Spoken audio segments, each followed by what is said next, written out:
জামাত শিবিরের রাজাকার বাহিনী তারা স্বাধীনতার 54 বছরে একবারও ফুল দিতে এই শহীদ মিনারে আসেনি। ফুল দেয়া শিরক, ফুল দিলে গুনাহ হবে।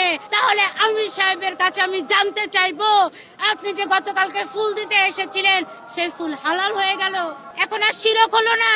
আমার দেশের মানুষ তো ভদ্র, যদি অভদ্র হতো তাহলে গতকালকে আমির সাহেবকে মেরে এখানে কবর দিয়ে দিত।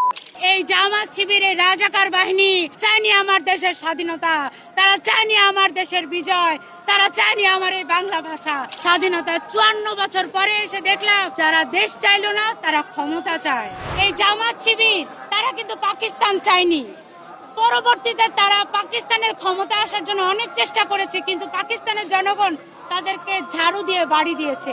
ঠিক একইভাবে 1971 সালে আমার দেশের স্বাধীনতা যুদ্ধের সময় এই জামাত শিবিরের রাজাকার বাহিনী আমার দেশের স্বাধীনতা চায়নি।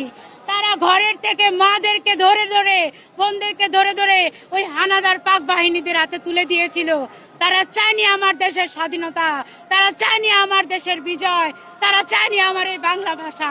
কিন্তু স্বাধীনতা 54 বছর পরে এসে দেখলাম যারা দেশ চাইলো না তারা ক্ষমতা চায়, যারা দেশটা চাইলো না তারা দেশের ক্ষমতা চায়।